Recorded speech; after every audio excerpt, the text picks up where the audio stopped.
Welcome to Carrying Wayward, a supernatural podcast for fans who aren't ready to let go and newcomers to the series who are ready to jump in. I'm Marie Vigourou. And I'm Drew Schulman. In this episode, we're diving into Supernatural Season 6 Finale, Episode 22, The Man Who Knew Too Much. Let's get this show on the road.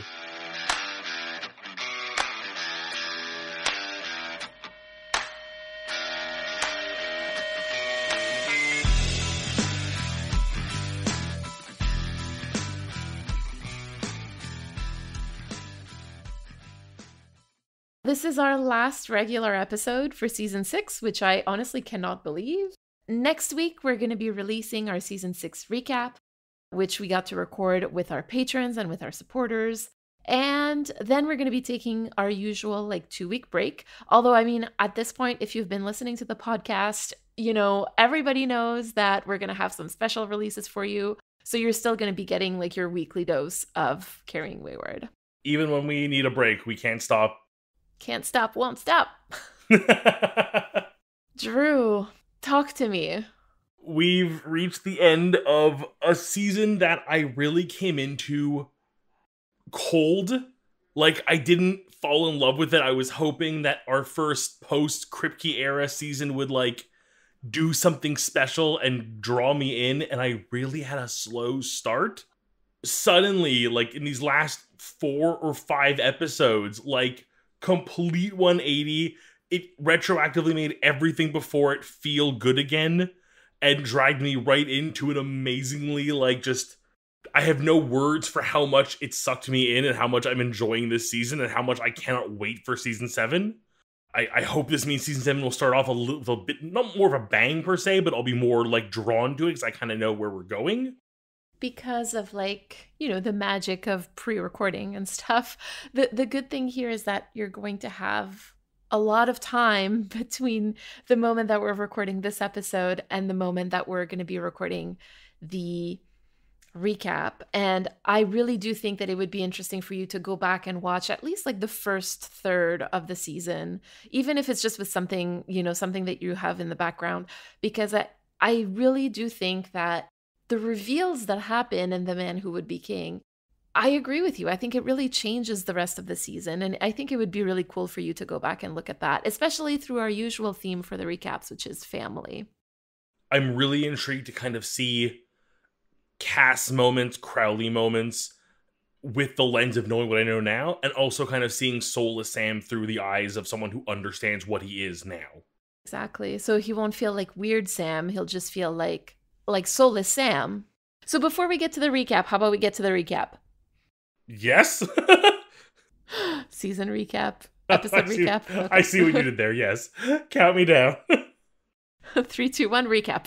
We officially have Sam just freaking out and running away, and the cops are chasing him and he has no idea what's happening. And then we find out he's lost his memory because Cass, in an attempt to hinder Dean but not hurt Dean because he loves Dean too much, he breaks down the wall that Death put in Sam's head. Because who didn't predict that? Even before you made it very obvious it was going to happen, we all knew it was going to happen. And then we find out this whole thing with Sam's actually happening in his head, so he's dealing with his own internal trauma, both his soulless self and the part that was the nightmares of hell and himself, and he has to kill himself, and it's really weird, but it's all in his head.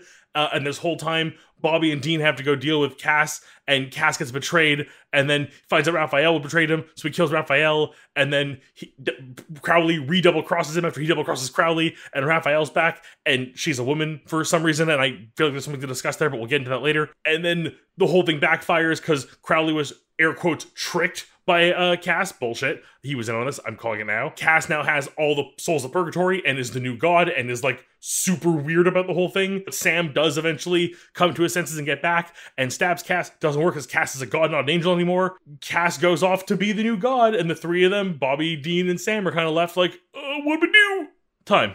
You say that he's being really weird about being the new god, but I kind of wonder what being not weird about it would look like. In that he's not being the Cass we know anymore. I'm being facetious. Yes, but I think during our live watch of this episode, the way I described it was on a scale of angel Cass to more humane Cass, he was starting to inch closer and closer and closer towards being more human-like and getting some more human tendencies and making jokes and being comfortable. And now he's like fully gone back the other way, like so far out of it that he's like the weird kind of like robotic businessy version of an angel we're used to. He's gone even further past that. I really want to start this long game with some quick information about this episode because I really do think it helps to put some things in context here.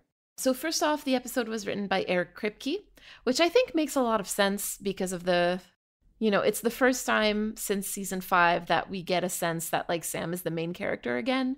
And the second thing that I'd like to note is that this episode aired on the same night as 621 Let It Bleed, so it was a double feature. Now, that being said, it makes a lot more sense now why The Road So Far references the season 5 finale again.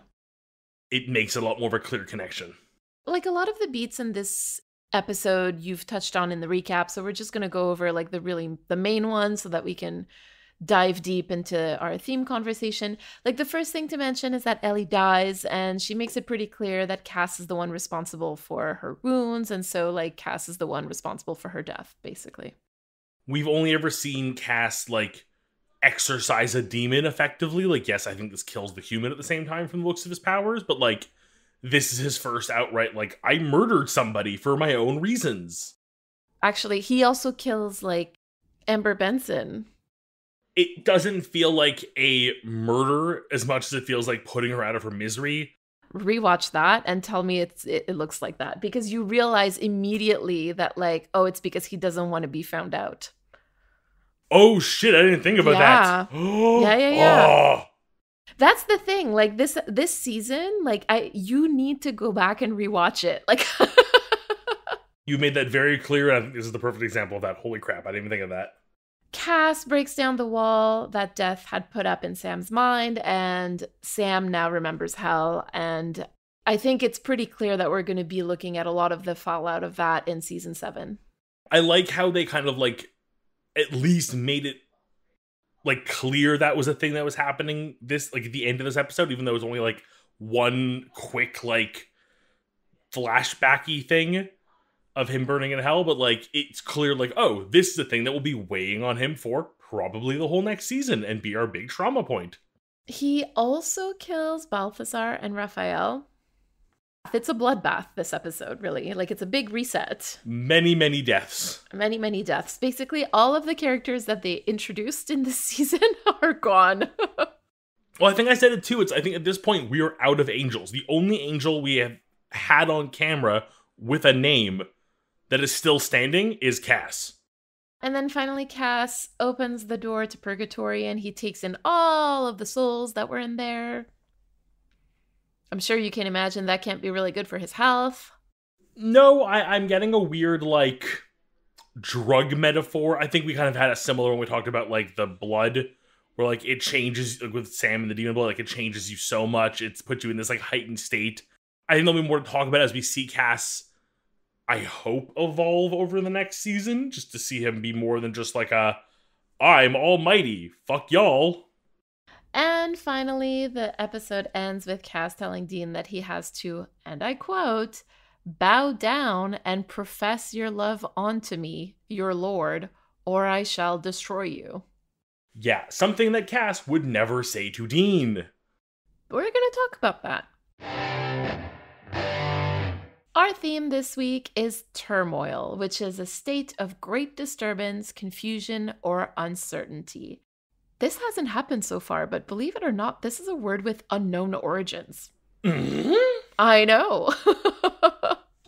I did read that it could be from the French trémouille, which is basically an extinct word also, like it no longer exists in the French language, today anyway.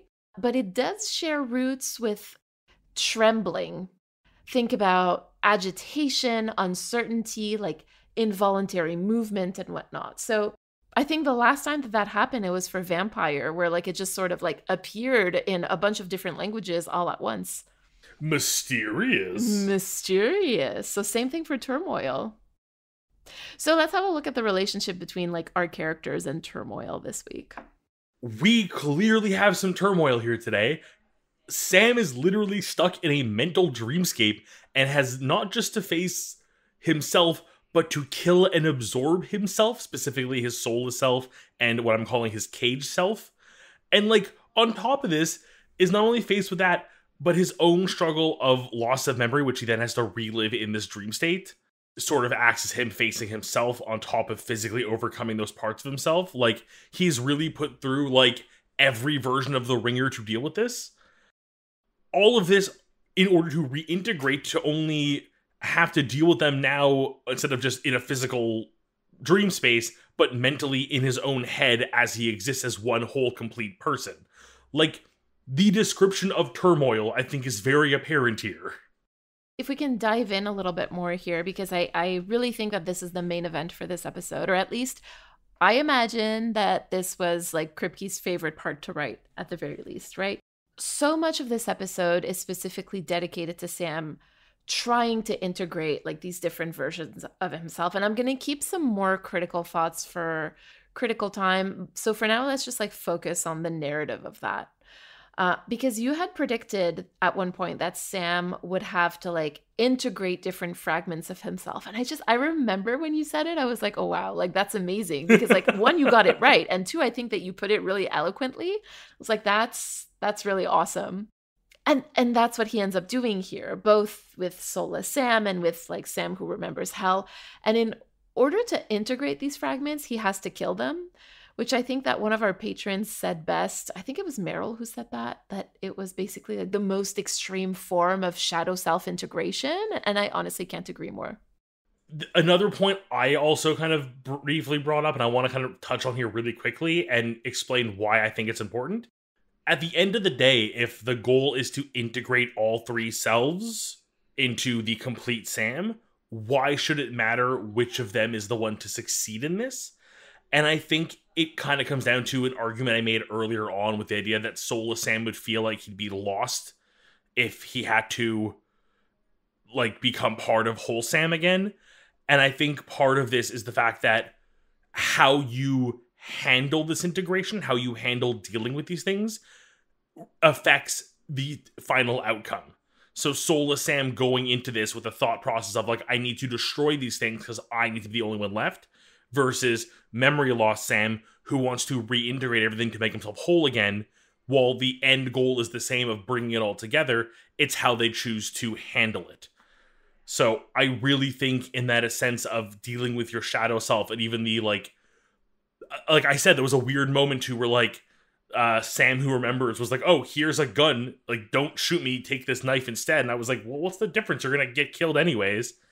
And it's the fact that it makes it so much more personal. The fact that you are accepting it on their terms. You are, yes, in the metaphor, you are killing them to integrate with them, but you are not doing it against their will. You're doing it with them almost, which is really weird, but it makes so much sense to me. I hate the fact that he has to kill his past selves in order to integrate them, and I'm going to talk about that in critical time. I honestly just saw it as like it's your current self that has to make peace with your past selves. Like as simple as that, right? Like maybe I should be scratching at this more, but it's just like the version of Sam that he is today, which is like, I don't know how you want to call him, but like Current Sam. Right. Sam is the one who has to integrate Soulless Sam and Sam who remembers hell. And that's kind of why I sort of assumed that it had to go that way. I like the simpler version of it because I think it does away with some of the weird, like, tangential loose ends I've created for myself. Keep it simple in this case, I think. It's probably the way to go. Because the thing is, like, I remember in therapy when I was working on coping mechanisms specifically for anxiety, and my therapist told me about, like, imagining my anxiety as somebody sitting in the passenger seat of my car, like, while I'm driving. And I think that the goal here was to visualize two different things. Like one, the fact that I was the one driving and in control, and the fact that maybe my anxiety was trying to tell me something and that it's okay to like stop and listen. But like, again, at the end of the day, I'm in control. And so is Sam. He's the one in control. He's the one driving the car. Soulless Sam and Sam who remembers hell are passengers in this car, but he's the one in control. I guess what I'm trying to say here is that my therapist's advice was not to murder my anxiety, but like to listen to it, right? I think that is symbolic of Sam's inability to reckon with himself properly. And I think like with proper therapy, he could have in this dream world learned to get along with them and they could have coexisted and not need to be murder fused patent pending. But I do want to zoom out just a little bit from all this because it truly feels like Sam has been in emotional turmoil. Like this episode I feel like is designed to portray him finally taking steps not to fixing, because I think fixing would involve not murdering yourself, but like to understanding that there is something to fix. I really appreciate you bringing this up because to me, like, I see this very differently. And I think I'm very, very affected by the fact that it's a Kripke episode. And so I see it in a very negative light because I'm concerned that, like, Sam's, like, that turmoil that you're talking about is made worse by the fact that he has to murder himself twice over in order to become quote unquote whole again. And I truly see it as like the most toxic possible interpretation of psychoanalysis, where you're like, you have to kill your past selves, you know, like it's very like Freudian in like the worst kind of way, in my opinion. And and again, maybe this is too pessimistic of you on this episode, so I do appreciate you bringing that up, like a more optimistic outlook on the narrative here. So thank you for that. I'm glad I could share that with you. I think your point is also incredibly valid, and I think given the context of the show, it could easily go both ways, and I'm hopeful, I think. I love that. I love that for you. Honestly, like that makes me really happy. I feel like the line "I love that for you" is very much your way of saying I love that you're optimistic. You're wrong, but I love that you're optimistic. And that's fine. That is fine. I think in this case, like there's no right or wrong here, right? Like I think that both our views can totally coexist for this episode, like very happily, because like we don't, you know, I don't think that there's a really right or wrong answer in this particular case anyway. And I think that they're like two sides of the same coin, right? Like knowing who wrote it, you can make some assumptions, but also like looking at it kind of ignoring the author. And looking at the season as a whole, knowing there were multiple hands in the pie. I have trouble doing that. Well, speaking of pie, Dean is just meant to suffer this week. He's someone he truly cared for. Like, literally the first person outside of family, adopted or otherwise, in a long time that he has trusted, cared for, and loved, is not only betraying his trust, but actively working against him now. Dean has to now suffer through this without his brother, who has been his only kind of like other pillar besides Cass. And even when Sam was the problem, he more or less had Cass the whole way through in the bigger moments. Like their relationship began as a support system when like Cass didn't know what to do with like the end of the world, and Dean didn't know what to do with Sam. And even when Sam was soulless, he had Cass by his side. And like, yes, there was some distance we kind of compared to a long distance relationship, but like at the end of the day, when he needed Cass, Cass was there. And now he has no one. His normal move is to turn to Cass, and Cass is the problem.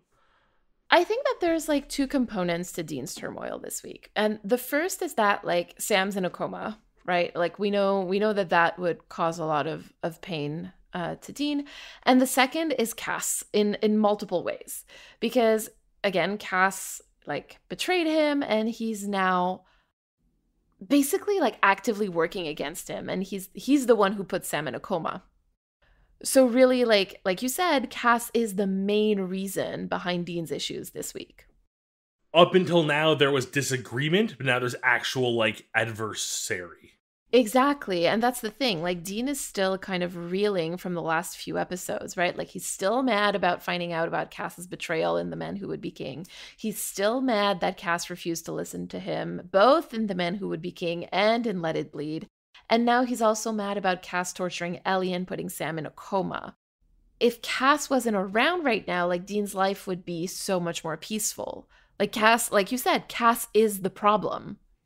It's amazing how it snowballed to this, because I think for so long, even I was kind of feigning the Dean role and like, no, it can't be Cass. Cass can't be the problem. Cass can't be the drama. And yet And yet, and that's the thing, like it comes back to what you were saying, that like part of that turmoil that Dean is feeling has to do with the fact that he can't turn to Cass for help right now. But over the past few years, like he's really learned to lean on him in ways that we haven't seen him lean on anyone before, really. Even Sam, I would argue, even Sam. And like now that he would need that support, he doesn't not like, wait, no. Not only does he not have it, but Cass is the reason that he needs that help. Like, I found it really interesting to look back at this season, let alone this episode, and compare bloodthirsty demon blood Sam to soulful, full of power Cass. And like, oh, I can kind of see the similarities, but like I think there is a lot of differences, and the biggest one is how Dean responds to the two of them. In that idea, like we've been talking about Dean and Cass's like current relationship status as a breakup, and I think that this really reinforces it, you know, because like when you break up with someone that you've been with for a while, like the one person that you would usually go to with your problems isn't there to listen. And like in some cases, and definitely in this case, like they're the cause of the hurts that you're feeling. We are seeing Dean reaching a limit. Like, truly, the way he approaches Cass, he's lowering his defenses, he's conversational. It feels so different. When he was confronting Sam in a very similar scenario, it was a lot more like combative and like, I need to stop you. With Cass, it's vulnerable and pleading, and he's truly shaken and just wants his Cass back. Speaking of Cass, our little problem of the week. So many words come to mind, and I hate that devilish is one of them. I'm still convinced that Crowley's thing with Raph was a double cross. We'll get to that later. I'll put that aside for now because I'm just berating that one. No, no, no. I'm going to ask you for more of that because there's no opportunity to talk about it later. So you need to tell me about that now. I want to know what you mean.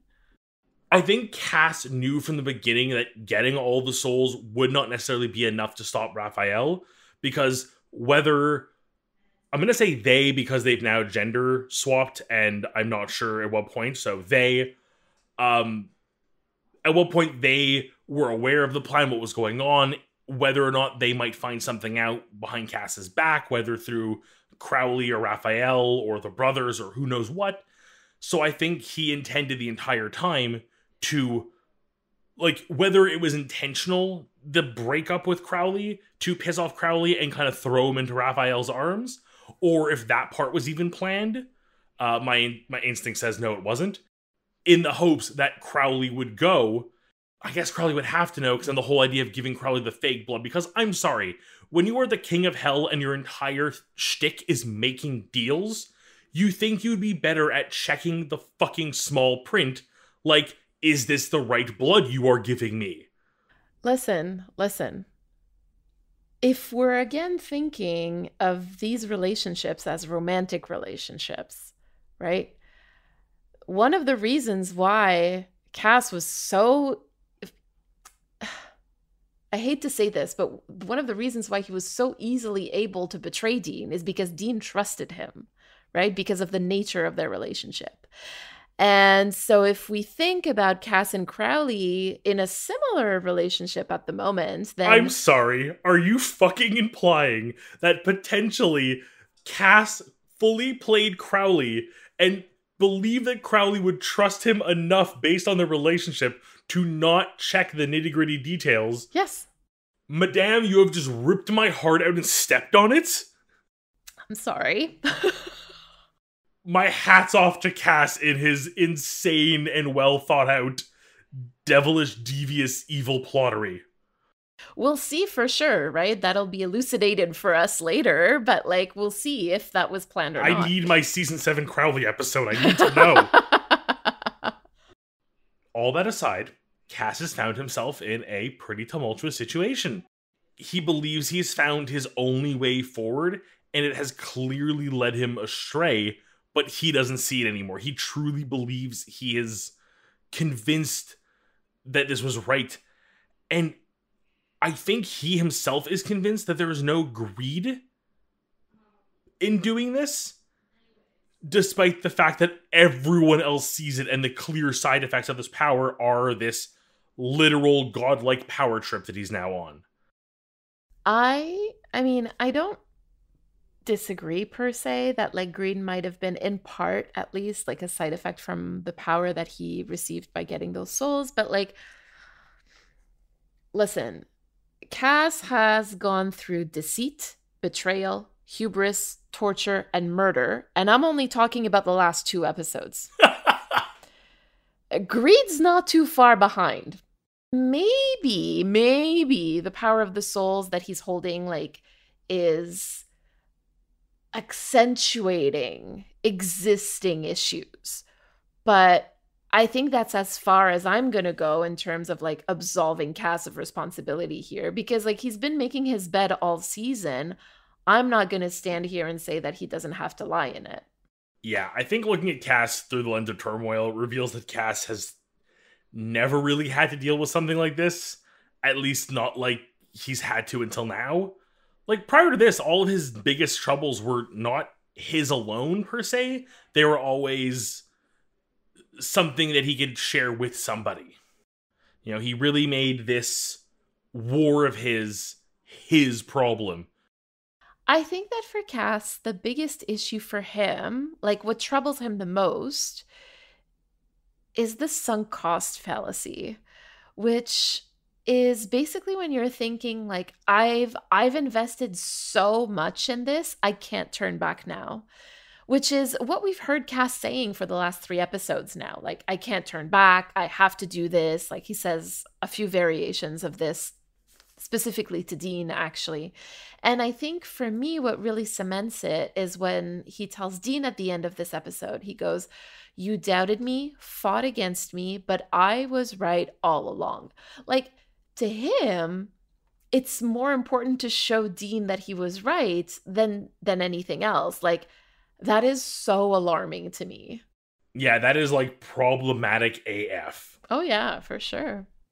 Again, I want to drag it back one last time to the comparison that I keep making, and I'm assuming other people have made, between blood chugging Sam and soul chugging Cass. I see it as Sam is doing this despite his feelings. In order to save the world, he has to do this, even though he knows it's wrong. Cass wants to do it as he feels it's his duty, and I think there's a very subtle difference there in that Sam knows he's becoming what he hates. Cass is not. Okay, hold on, because I think that there's something really important here. And it's in how the narrative treats the characters. Because for Sam, like, he does bad things throughout season 4, and like the ultimate thing that he does is to kill Lilith. And the second he does that, he realizes that he was in the wrong, like, all along. And the narrative makes it really clear for him, right? And immediately, it's immediate, which is really important here. But for Cass, like, he's also doing bad things throughout the season. And the ultimate thing that he does is to open purgatory and like swallows all of the souls that are in there. But the difference here is that his hubris pays off immediately. Like, he's able to chase Crowley away, he kills Raphael, and he gets to gloat to Dean that he was right. And so I think that, like, in a very meta way, like the turmoil that Cass is creating in Dean and in the rest of the characters, he's also creating in the viewer, because we know that this isn't going to end well. Like, this is 100% an Icarus situation, and Cass is flying way too close to the sun right now. No, I think that's part of it too for me, is the fact that, like, while there's so much similar between the Sam arc and this current Cass arc, you're right, it's the immediately like, oh no, I fucked up. I was the bad guy the whole time. Cass is like, I'm God now. Clearly I did everything right and you're all wrong. Yep, absolutely. So I mean, I'm gonna ask for the sake of asking, but like we've already kind of touched on this. Who wrote and directed this episode? This was written by Eric Kripke, directed by Robert Singer, which is the dynamic duo, if you ask me. And it originally aired on May 20th, 2011. Like I said, just after 6/21, Let It Bleed. This is the last episode Kripke writes. This is absolutely the last episode that Eric Kripke writes for Supernatural. He hadn't written one since season 5, and this is the very last one that he's personally involved with. Yeah. What's in the Hunter's Journal this week? It was snowing that day. Everyone in town was outside enjoying the first snow of the year. It was still too warm for it to last more than a few seconds upon landing on anything. But the kids were running around, trying to catch them on their tongue, and the adults just stood around with warm drinks in hand, smiling at one another. It was a perfect day, becoming a perfect evening even. Then it appeared. First, a loud sound like horns from every direction.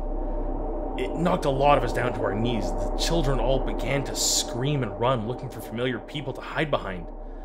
Then the sky lit up like the sun had been dragged from where it begun to set right back up to its fullest height in the sky. I couldn't tell you how long until any of us were able to stand or see or hear again.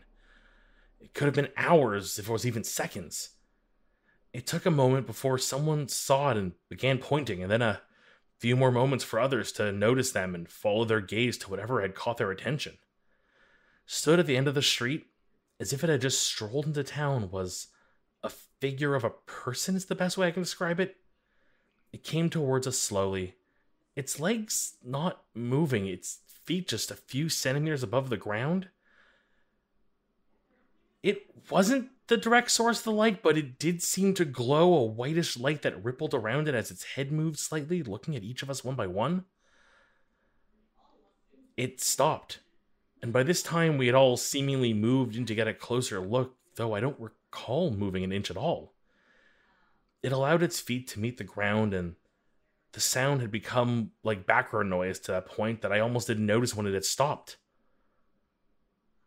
And now it was just silence until it opened its mouth and said, "Be not afraid." Now, with the wrap up of a season, I'm sure there's a lot to talk about, but I want to know what your thoughts are. I need to talk about how toxic I think it is to represent shadow self-integration through murder.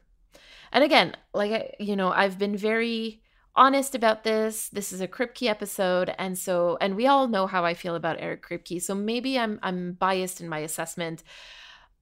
Also not surprised, I guess I just want to unpack it a little bit and maybe offer like alternatives that don't actually involve like figuratively murdering parts of ourselves when we're trying to like integrate other fragments of who we are. Because listen, like realistically, when we try to shove things down, they come back up, right? Like Dean is the poster child for that. So all we need to do is watch a few episodes of Supernatural to realize how badly that works out for us. So if we ignore like our past selves, like think, for example, about like our inner child, our inner teen, or like the person we were a few years ago that maybe we're not super proud of, like when we ignore these versions of us, or when we try to shove them away, like they always come back kicking and screaming in one way or another. Like, for example, like I know that if I don't give my inner child new fun activities every once in a while, like I tend to overshop. And if I don't remember to love myself in relationships, then my 24-year-old self comes back and she yells. She's not very nice. So like I know that in this episode, the murdering of the past self is for dramatic effect. Like I know that. The reality is that somebody in Sam's position will always have to nurture his hell surviving self. Like, just because he stabbed him in a dream doesn't mean that he now knows how to live well with this version of him. There's obviously going to need to be a learning curve. And so maybe we're going to see some of that in season 7. I think that would be a healthy thing for us to look at. It's honestly something I am looking forward to as much as, one, completely agree with you. Again, you're right. It's so much for the dramatic effect, but the end result, the thing we're going to now deal with next season, I'm very intrigued to see this new Sam who has all of the memories of both being soulless Sam and I'm going to say, like, with very big asterisks here, the benefits that come with that, the things he could learn from, like, his more serious, gritty time. to then nurturing, like you said, that part of himself that suffered for so long. Like, I'm looking forward to seeing Sam deal with that however they choose to do it. Will they do it well? I doubt it, but I can hope. This week we have a message from Ruby. Before we listen to it, we want to remind you to send us a 3-minute voicemail. To respond to anything we discussed today, you can use the recording app on your phone and just email us the recording at carryingwayward@gmail.com. We also want to remind you that Mary and I will be answering the question, what do you do to quiet your mind? For our Roadhouse supporters on our Impala Talk. Stay to the very end of the episode to hear a short clip. Hey, this is Ruby. So I was listening to / rewatching the season 1 finale of Devil's Trap, and that episode is just so good and so interesting.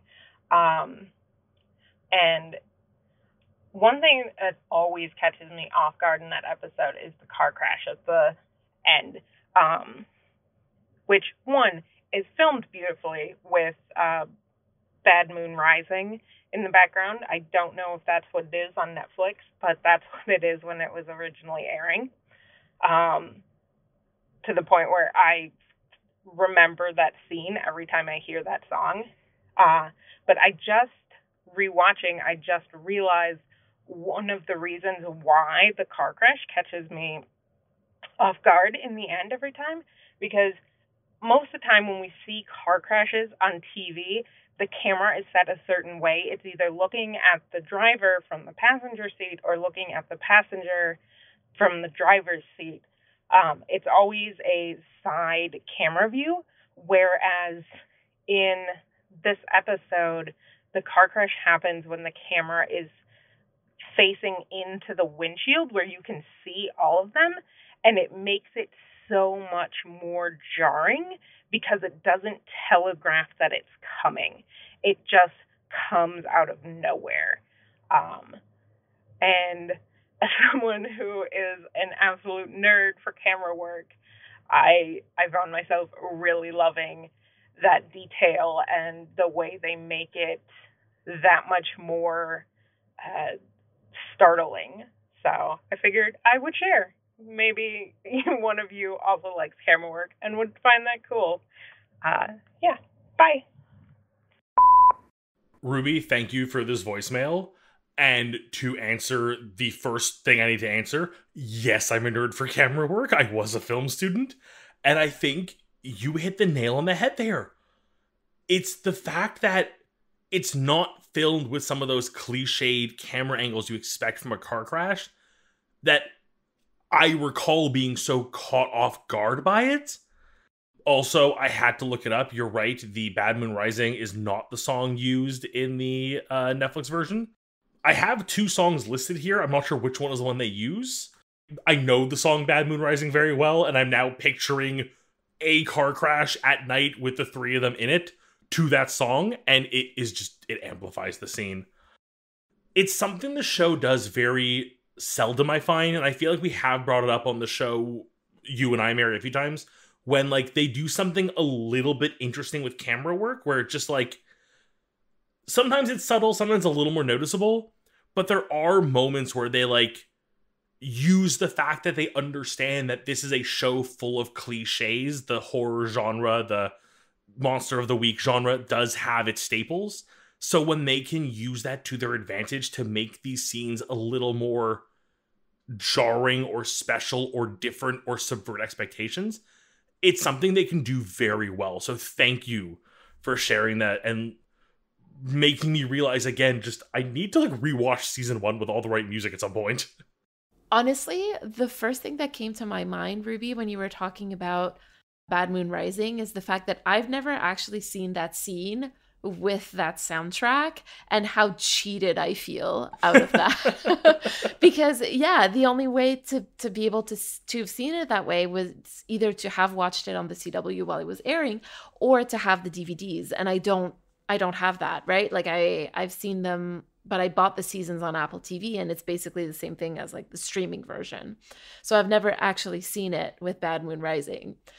Which is a song that I love personally, and that plays in another episode of Supernatural in season 7, episode 16, Out with the Old. So we'll see it next season.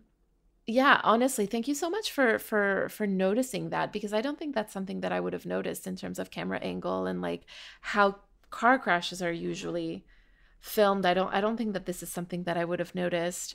But the one thing that I'll say is that like having lived through some kind of I mean or having witnessed, I should say, like a car crash about a year or so ago at this point, like I think that you're completely right when you describe how jarring this conversation is, making me appreciate just how jarring that scene really is, and therefore how truthful to reality it is, right? Like how they literally get hit by a truck. Like the expression, "It hit me like a truck." This is exactly what's going on, and I really appreciate that. Thank you so much for pointing that out, Ruby.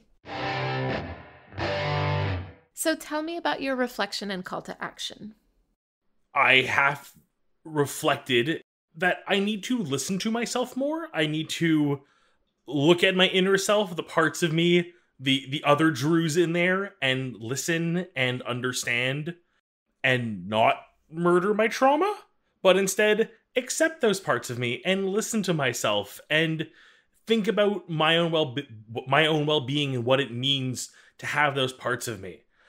A very nebulous call to action this week for myself, but I think it is just a starting step on a path of personal development, growth, and healing that I overdue for. I mean, isn't that the case for everybody? Like, very relatable. Anyway, it's certainly definitely relatable for me because that's also very, very close. And actually, it is basically my personal reflection. And it's something that I've been reflecting on for the past few months, frankly, like particularly I think since January, but like it's to listen to the turmoil that I'm in, like to pay attention to how my body is feeling and the emotions that I'm carrying with me, to basically do the opposite of murdering parts of myself, to allow them to breathe really and to give them what they need. So feeling my feelings, basically.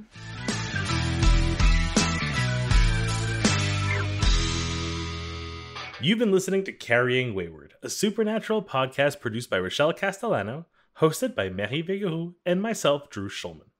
Thank you to everyone supporting us on Ko-fi or Patreon, and an extra thank you to our bunker supporters, Katira, Elle, and Jeremiah Thomas.